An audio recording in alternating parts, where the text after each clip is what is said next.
Ya, jadi begini. Yang pertama, saya dalam minggu depan ingin bertemu dengan pengelola MBG wilayah Jabar.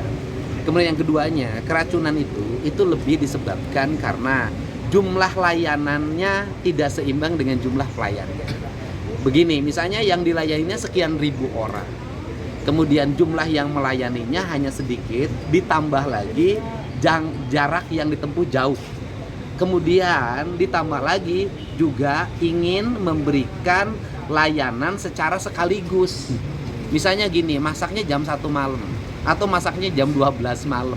Disajikannya jam 12 siang.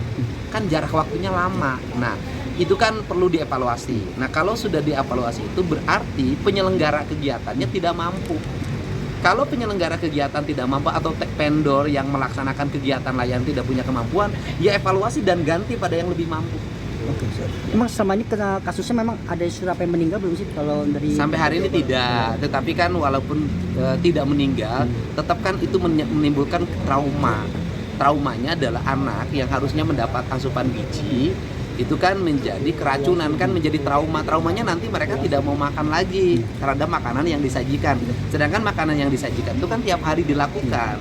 Ini yang disebut dengan diperlukannya evaluasi terhadap penyelenggara kegiatan. Pak, melihat kasus ini bakal dimoratorium nggak Pak MBG ya. ini Pak?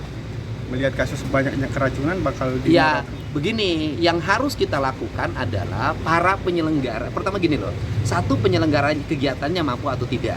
Yang kedua, makanan yang disajikan sesuai dengan harga atau tidak.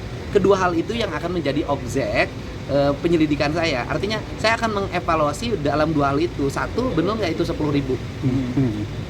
Yang kedua, gitu kan, mampu atau tidak. Nah, karena kemudian kalau ini ternyata tidak mampu dan 10.000-nya berubah mengalami penurunan, ya evaluasi dong. Orang yang punya memegang amanah itu, vendor pelaksananya berarti tidak sesuai dengan apa yang diharapkan. Ya. Siap. Terima kasih Pak Gubernur. Sebagai tanah jaminan yang dijaminkan ke BI, itu tanah-tanah yang di luar belanja yang dilakukan oleh pengusaha sebagai penjamin pinjaman pada waktu itu.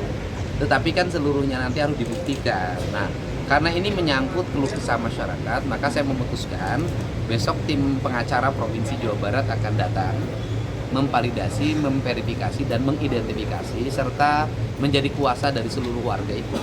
Dan selanjutnya nanti yang berurusan dengan seluruh kepentingan yang ada di desa itu biar tidak dengan masyarakat langsung tapi dengan tim kuasa hukum yang ditunjuk oleh Pemprov Jabar. Pak Gubernur, infonya kan ini 2 desa ini akan dilelang nih. Bisa tertegas ya sebenarnya? Ya, nanti kan gini, proses pelelangan itu dilakukan manakala bukti kepemilikan sebagai jaminannya sah.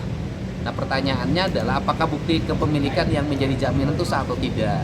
Nah, itu kan sudah ranahnya ranah hukum, nanti biarkan nanti tim kuasa hukumnya melakukan gugatan terhadap areal tanah yang bukan kepemilikan seseorang atau korporasi itu dijadikan jaminan. Nah, itu ada sengketa hukumnya di situ. Tapi secara hukum tata negara bisa nggak sih Pak sebenarnya Pak? Desa itu, lahan desa itu Ya sebenarnya kan bukan lahan desa Pak, itu lahan warga gitu loh. Itu lahan warga yang diklaim oleh pengembang peternakan dan perkebunan pada waktu itu dan menjadikan lahan yang dia beli itu sebagai jaminan ke bank, sebagai jaminan pinjaman. Nah, itu nanti dibuktikan aja di pengadilan, benar nggak sudah terjadi jual beli terhadap aset tanah tersebut. Kalau belum terjadi jual beli, ya berarti hak kepemilikannya masih warga hari ini yang mendiami atau tanah perkebunan warga. gitu. Pak, untuk yang di Desa Sukawangi Pak, Desa Sukawangi ini berbeda Pak kasusnya. Sukawangi kan kasus itu dianggap sebagai tanah hutan. Dan kemudian itu sudah dipelangkan. Nanti saya akan bertemu dengan Menteri Kehutanan untuk membicarakan ini. Pak, ini kan udah ada yang ditetapkan tersangka nih Pak. Ya, nanti kita lihat apakah ketersangkaannya itu diakibatkan karena mendiami areal tanah hutan atau bukan. Nanti kita lihat ya. Nanti saya mau bicara dengan menterinya. Ini kan menyangkut urusan warga dan warganya diam di situ, tinggal di situ, bukan penguasaan demi kepentingan ekonomi, tapi demi kepentingan kelangsungan hidup, kan berbeda. Pak Gubernur, izin soal